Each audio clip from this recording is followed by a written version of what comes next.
Ain't feeling like a human, you could jump in the cruise. She want a real nigga, but she...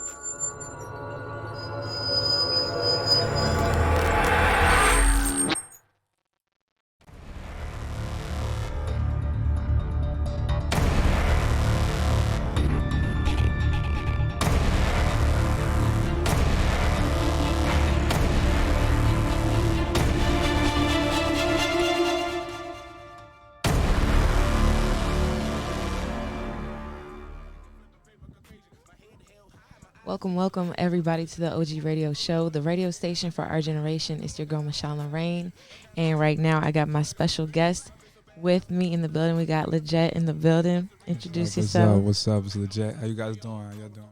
Where are you from? Where do you represent? I grew up in Cleveland, Ohio. Ohio. Okay, we got Ohio in the building. That's beautiful. Okay. What brought you out here? School and stuff like that. I actually go to Bowie State University right now, and I'm just out here hustling for this little marketing degree or whatever.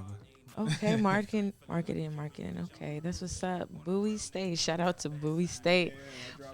I'm not gonna lie, I did too. So yeah, think about it. I just want to make music. That's all I be thinking of in the classes. Please stay in school. Education is everything, you know. Of course. It's not for everybody. I also got my man's Marcus in the building. He's in the back. Yo, how y'all doing? What's good, Marcus? She was saying that for the kids. I mean, for real, you know. Yeah, no, education is important, but it ain't for everybody. You know. Education is for everybody, but college isn't. Yeah, there we go. College. On the nose. Yes, sir. Thank you. I thought I said college, but I probably said education. But I meant college. I meant college. You did say that, but when I said it, I said, "Oh damn, that sounds bad." Let me fix that. Yeah. Thank you for fixing that. But I agree. For me, Bowie State, I love Bowie State. It just didn't have everything I wanted, and then for me to be working so hard. So you went to Bowie State? I dropped out too, like he said. I dropped out. I was going there for fashion. Ended up falling in love with so many different things that Bowie couldn't provide to educate me on. So I was like, okay, well, I guess I'm going to teach myself. And I was self-taught myself a lot of stuff. But it's not just about self-taught, though. Like, you really have to have a teacher because you're still a student in life. So Bars. That's bars, by the way. Yeah, but enough about this. You know, I wanted to get into the topic of the day before we get into this interview. I know everybody has been on social media and they've seen what's been going on between Kanye and Kim. Very interesting. Yeah, so I just wanna say that, like, I think we get so caught up with celebrity relationships.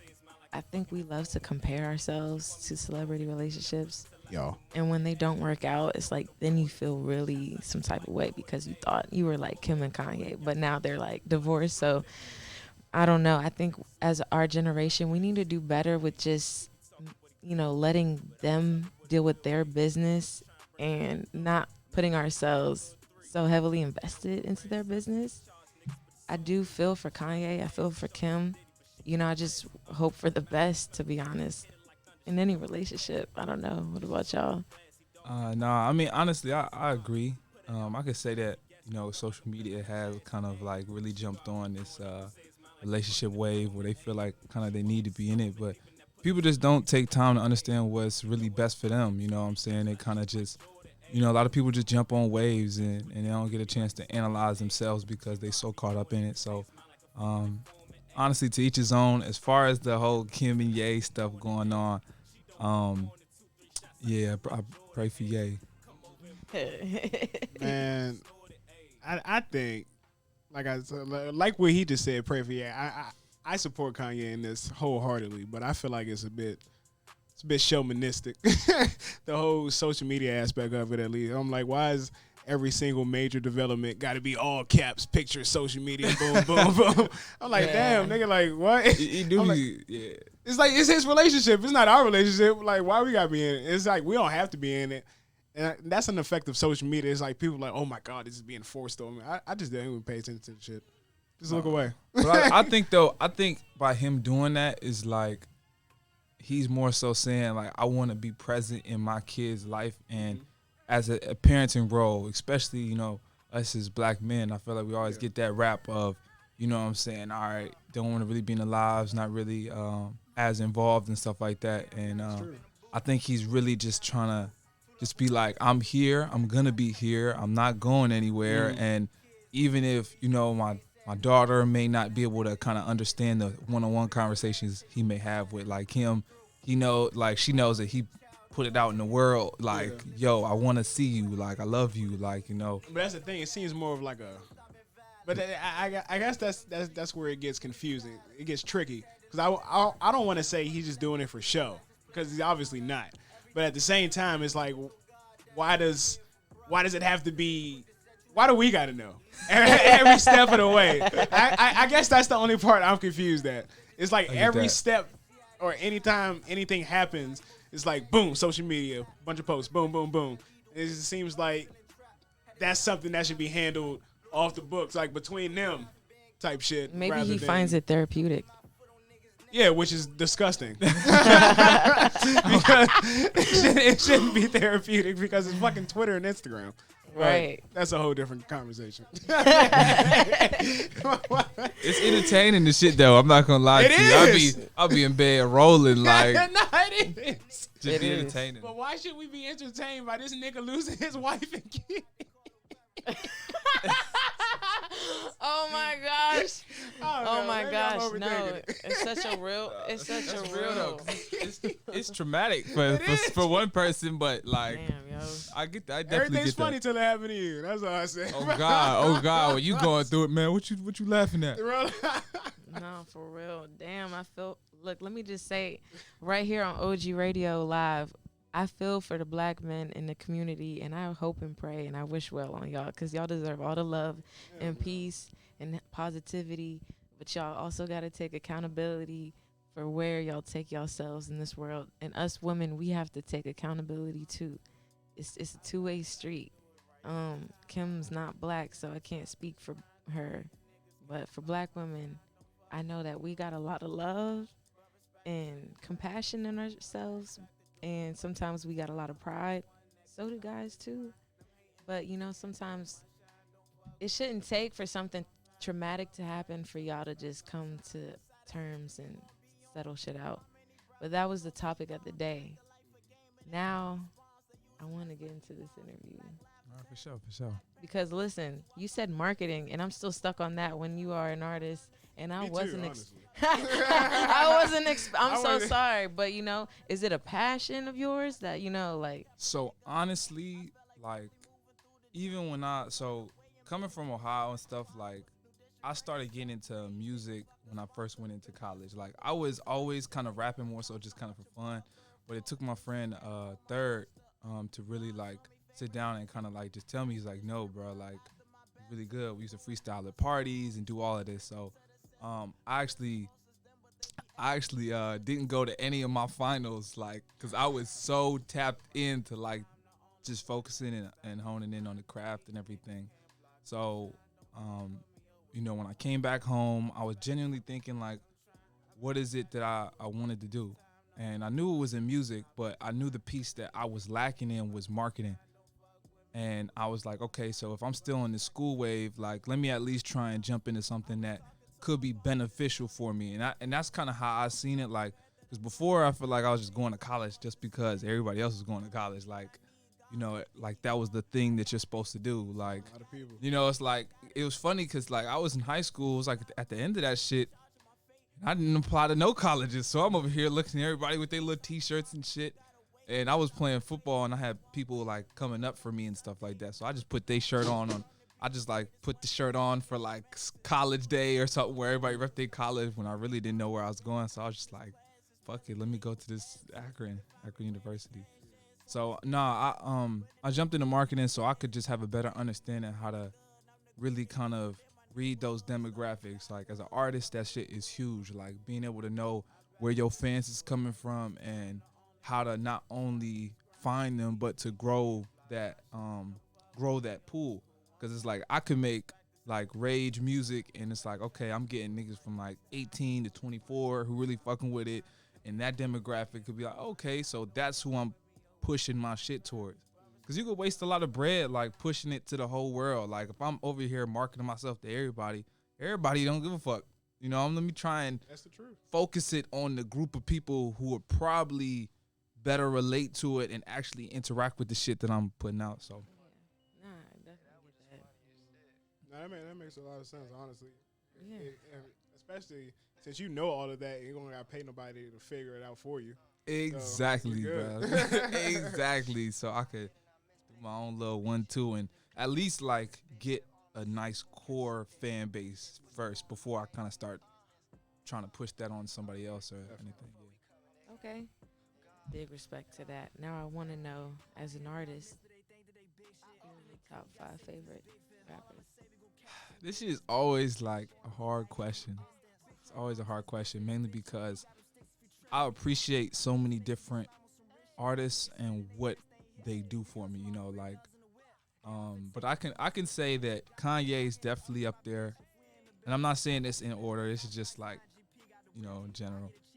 Kanye, I just love his artistry and his and how he can just push a ticket no matter what the narrative is or how people feel about it. Like, you know, kind of creating that new setting and that new wave. J. Cole, definitely I love the way he can kind of like really kind of speak to you, make it feel real personal. You can listen to his songs, think he talking about you. Like, Kendrick Lamar. Yes, sir. Kendrick Lamar is just very different. I love it though. Me. No. Yes, sir. Yes, sir. Of course. Yes, sir. But we talking about influences, so I'm I mean, still, you know, I think that still counts. But if you don't want to count it, nah.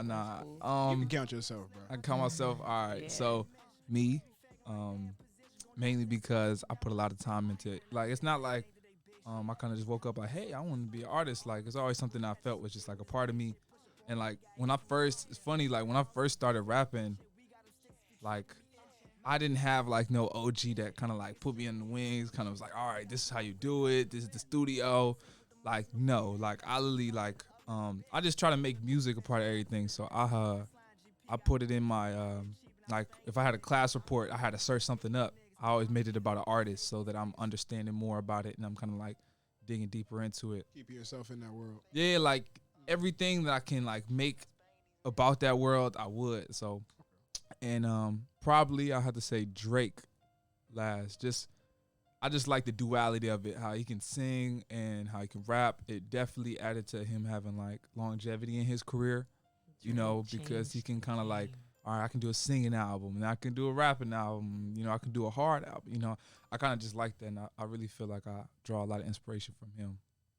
Drake really did change the game at a certain point in time. Young Money. Yeah. Yes. Okay. Marcus, you got a question? Or nah, you good back there? Oh no, I was following this topic. I had a question I was thinking about earlier, but I was gonna wait. Okay. Just in case you wanted. Oh no, I was just gonna ask him like what, not essentially what inspires you, but like what do you do to just get into that zone? Like, all right, bet I'm about to really spit. Like, what is it like? Do you got to be doing something? You got to smoke something? You got to like go somewhere that day and be like, okay, this is what I'm gonna talk about? Or do you just wake up and say, oh shit, I got some bars in my head?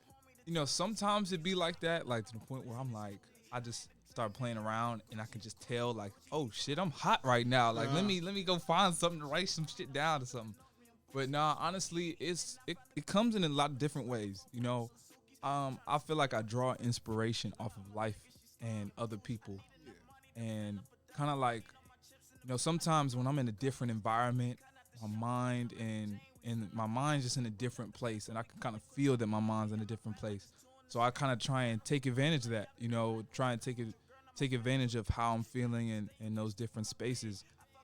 Especially when I hear different artists too and how they attack something, I'll be like, yo, like, you know, you kind sometimes it's like you kind of get in the habit of thinking it's like A or B way to do something, and then someone come in X and Z, and you just like, whoa, like that's just. You realize it's C, D, E, F. Yeah, you just see all the different ways of going about it, but Yeah, outside of that, I just know that I got like a kind of like an eternal flame, and That's all right. and sometimes it's hard to find.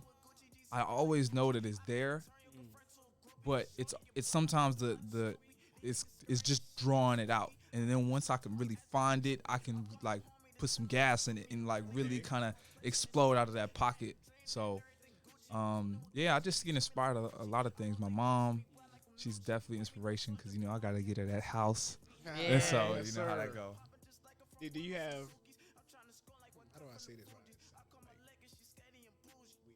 I don't want to say, do you have like emotional triggers? But I'm saying, do you have like shit that's like, for example, let's say you get like real mad.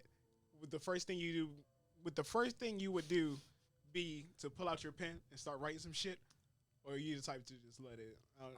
Do you not write when you like mad or sad or some shit? That's basically what I'm asking you. Honestly, it's funny because in high school, there's my man Justin, and the thing is, it was funny and fucked up because this nigga was my best friend. Like, and when I'm saying that because this nigga knew everything about me. Like, and so he was rapping too. Like, he would always kind of like push me. But the thing was, he would stop me in the hallways and just start rapping about some personal shit of like that. About you? Yeah, but something like he would word it in a way that nobody around would be hip to what he really talking about, but I would know what he talking about. So like I low-key wouldn't. Sometimes I wouldn't be in the mood. I'd be like, Justin, bro, I'm cool. He was like, keep on going. He wouldn't stop, and then everybody like, oh, you just gonna let him do you like that? I'm Well, like, why he rapping about you? he knew that's how to get me, like how to build me up.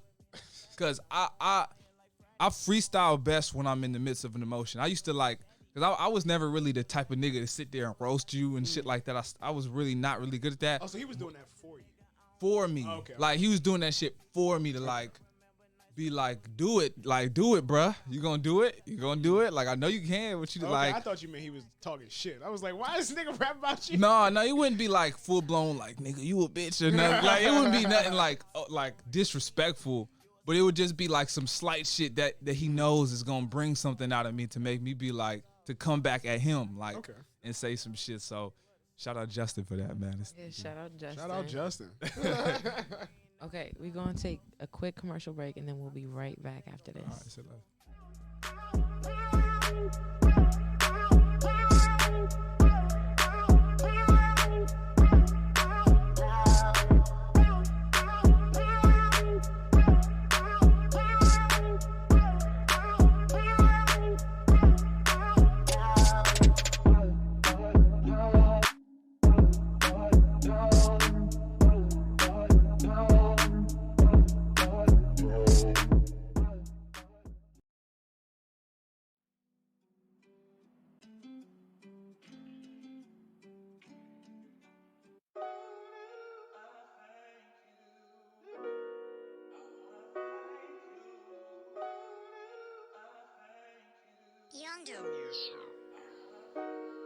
Look, my lyrics good as gold. Top 5 since 3 years old. Break bread and break the mold, that's forever. I know I hate this life is pretty lame. Them niggas should be ashamed, cause them pussy niggas soft as Wayne's leather.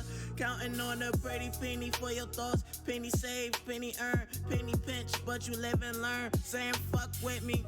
If my idols became my rivals, then I'm going homicidal. Evidently, last night I had a dream. I was smoking weed in a fortress. All my niggas driving in new Porsches. New Balance, big bamboo sheets, endorsements. Took a nigga off the block, put him into corporate. I'm quite tenacious. They ain't embrace us till they seen us out in Vegas. While imaginary players bump, rolling up in papers. All I ever wanted was a mule and 40 acres. Looking like Paul Walker on a set of takers. Your team get divided, should be working on your defense. Once you get divided, getting conquered, that's in sequence. You gon' get attached to people's words like a prefix. Twisting 2 J's like a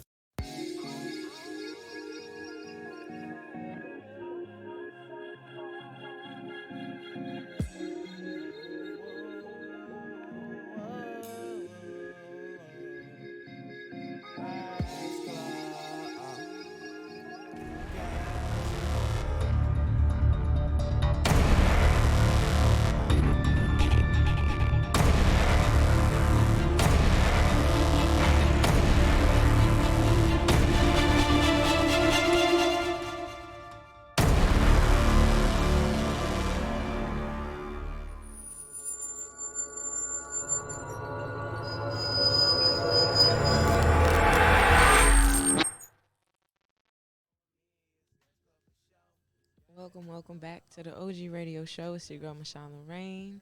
We got Jett in the building. So I also wanted to ask you this question. Your name, Jett.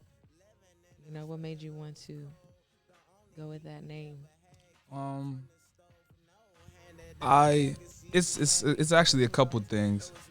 My original name was actually Jethro because it was my mom's grandfather's name, and he moved my mom out the South. He was kind of very he was a man of like deep morals, and honestly, someone my mom really looked up to. And I kind of said, I told myself I really wanted to be looked upon. I wanted to be looked upon from the world in that type of view. You know what I'm saying? Somebody that's very strong, somebody that's, you know, really strong on their word, and someone that they could depend on. But I had switched it to Jett mainly because it's like I've been traveling since I was like 6. Like I was born Where you in been? I was born in what'd you say? I said, Born where in you been? California? Yeah. Oh my gosh, my family's from California. Oh my Yeah, gosh, I that's was- crazy. I was born in Pasadena. I lived there for a little bit. Then we moved to Oakland. We stayed there for a little bit, and then after we left Oakland, my dad moved to Maryland, and my mom moved to Cleveland because my mom she grew up in she was born in Cleveland, so it's kind of like coming back home, family, and everything. And my dad was chasing business and stuff like that out here. So. How long you been in Maryland? Actually, probably for like a year or two. That's crazy because literally the moment you started talking 20 minutes ago, I said, this nigga's not from here. I literally knew that, bro. I didn't know where you were from, but I knew you weren't from here. That's crazy. It's funny because one of the professors at Bowie State stopped me because he was like, or actually he overheard me talking, and he's like, I don't really pick up like a native tongue with you, like. He said, you don't sound like a nigga. That's what he was thinking. Nah, like I grew up like when I was in Oakland and stuff like that. Like I grew up in like the Oakland Hills. I went to like a private school up there and stuff like that. And like I said, I'm very well traveled. Like I speak a little Spanish. Like I learned Spanish in Dominican Republic. Like I travel. Oh, that's great. Perspective is everything, bro. Yeah. But I just always traveled a lot. Me and my brothers, we always traveled a lot. So it's like we weren't ever around long enough to like pick up like a lot of one thing, if that makes sense. No, I don't. But I definitely spent most of my time in Cleveland, though. That's where I grew up. That's home forever. Okay. All right, and let's talk about your music. So what you got recently coming out? Actually, I'm working on like a string of singles right now. Cause more so from a marketing standpoint, I just it's just better for me in my situation. How about that? Yeah, I but feel that. The singles are the way right now. You're on the right track, bro. Trust me. yeah, cause honestly, like you could have a whole project, and you try and do a whole project, but it's like maybe only like 2-3 songs off of a full project is gonna get love, and you probably got like 8 or hella songs on there that you put in there, but you gotta like promote them evenly and equally. And as an album, it's just a little bit. You gotta put more bread into it. Versus a single, you could put probably like 1,000 into promo or something like that, and kind of just doing some online content. But honestly, I've taken like a little hiatus to kind of really sit back and focus on the craft, because I felt like, whenever I'm doing something, if I feel like I'm getting overly influenced by outside forces that I didn't really want to, I kind of like stop to like recenter. Because the one thing about me, I hate feeling like I'm starting to sound like somebody else, or I'm starting to like do one certain thing, and I'm like, nah, let me just try and relax. Let me try and recenter on what it is that's me, you know. That's beautiful. I'm not That's gonna real. lie, because I don't hear a lot of artists talk about recentering. I think it's important because you're putting yourself first, and your mental health first. But did you hear what he said? It's important to recognize To not that sound maybe like you're getting influenced by other people. people, yeah.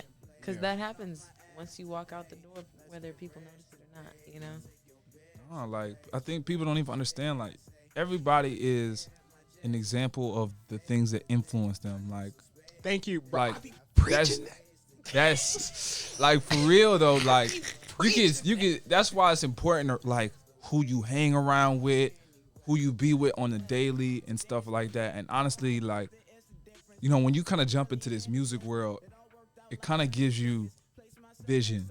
Like, you can really see who's with you and who's not. Because it's like, you know, coming into it, I had all these people who I was kicking it with. But it's like, when you actually try and push yourself, you try and push a product or material, and you kind of see, like, the support, just like, it kind of like creates like a shift. Like, whoa, like, everybody kind of like, like, they kind of stay where they at. And then you kind of see, like, out of the 100 people I was running with on the daily, only 5 people really, like, Right. encouraging, 5 people really kind of, like, consistently doing it. And they're with me. So it kind of just gets you to reevaluate, you know, your circle, the people that you with. And I just realized the people who I was with wasn't conducive to what I was trying to do. And the people who I met out here, I met some real niggas out here who really push and motivate me. I got people back home who really push and motivate me. But, you know, I feel like I'm kind of pushing into that, like, next level, next stage of, you know, hunger, you know. Do you feel like Maryland is a lot less supportive than home, or do you feel like it's a balance or a lot more? Or I don't know how you view Maryland with their support. Honestly, when you the outside nigga, like, of course it's gonna feel like nobody, like, really gelling into you, but you kind of have to be around with time and stuff like that. I feel like the support, like, I get most of my support from Cleveland, like 100%. But out here, I feel like I've met some real genuine people. I've come into real genuine circles. You know, I met some great producers and stuff like that who, you know what I'm saying, who on their way up. Jew 2 Times, Snare. You know, I know Oso, all these people, man, they tapped in for real, and they definitely got the city on lock and come up next. So I'm just happy to be around more than anything, you know, just trying to soak up experience, soak up, you know, as many network opportunities as I can. I agree. I applaud that as well. Marcus, you got anything? What does I want to say, what does success look like for you? But let's bring it back a little bit. Where do you see yourself 10 years from now with this? Running the game. Yes, sir. What Okay, let me rephrase the question. How do you? What are the, not like step by step, but like, if you could give me like a rough summary, how do you plan on getting? Like, what do you do in the next 10 years that's gonna get you there? What does that success look like? Is it just you, or is it like you in a house full of bitches, or like, what is? It's just a bunch of money. What does that success look like? Well, honestly, I see a lot of people who chase the byproducts of success, and that's how they don't become successful. You know what I'm saying? It's like you chasing the women, but it's like, if you doing what you're supposed to do and you handling business, that's gonna come. Not saying that that's even, like, that's not even on my priority list. Like, you know, I'm not focused about, like, none of that shit. Like, I feel like I've really spent a lot of my youth and, you know, my past years on kind of just, you know, running around and trying to have fun and stuff like that. But it's like you look up and you realize you don't really have anything of substance to carry with you into that next phase. So I kind of just sat down and I was like, you know what, like, let me get my business underway. Let me get some, like, income flowing into my business, and business is low key, it's picking up now. So it's like I'm starting to kind of get under my own legs and be able to move how I want to. So for the future, I really just want to expand on that. I'm in a really good place right now, as far as just mentally, business-wise, school-wise. I'm almost done with school, so I'm just looking to get a job, kind of stay low, and just keep on pressing. Like, and the reason why I say like 10 years, I say on top of the game, is because I got a plan. You know, I gotta I got a plan of how I want to attack this and how I want to go about it, but it's just execution time, and it's like it's either you do it or you don't, and that's kind of where I'm at with it. I ain't with all the talking. I'm kind of into the action, you know. Nah, I feel you. So 100%. a lot of people just be kind of talking themselves up and stuff like that. Like I don't even be going to the clubs unless I'm trying to get my song spun or on the thing, you know. Like I ain't trying to spend no extra money if I don't got to. Like, you know, it's time to invest in yourself. So let's say if you do, well, I'm not gonna say if. I'm believing you. When you do get your success and you do get your money, your millions and everything, do you feel like you'll ever hit a point where you're just content, or is this something that you feel like you're just gonna do till the day you die? I don't want to rap forever. I mean, of course, I'm gonna like rap forever, like just because I genuinely love the art of it. But as far as like pouring all that resources and trying to be like number one forever, like nah, like I definitely when I feel like I get to like the height of everything is definitely when I probably want to shift into gracefully. Yeah, like leave grace. I want to leave at the top, leaving you wondering could he have done more versus kind of being one of them people who like just press the ticket so hard that it's almost like, all right, bruh, like we know you was the GOAT before and stuff like that. What are you talking about?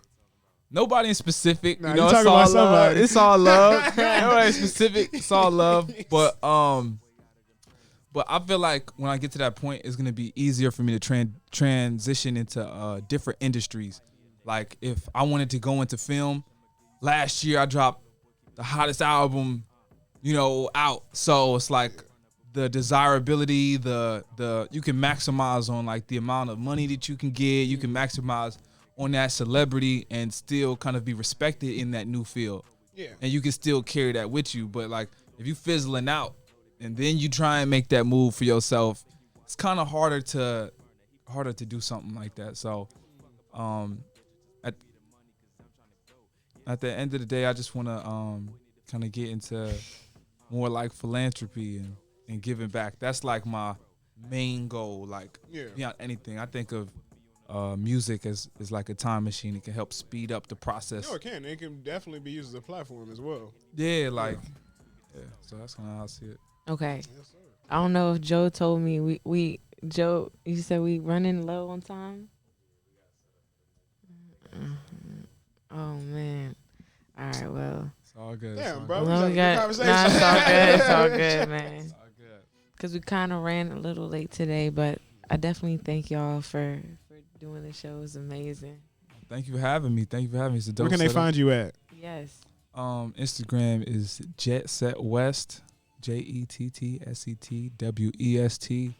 You know, I'm over here thinking I was about to drop a freestyle for y'all, but I guess it's gonna be next time. Yeah, next time we're gonna have to. to. We're gonna have to run it back. We got time for that?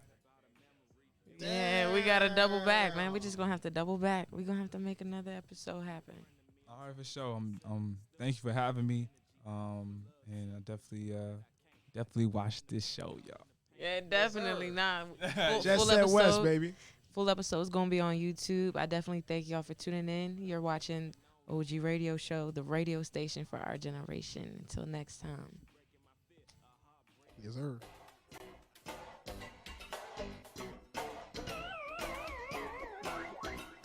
Ooh, is it you saucy?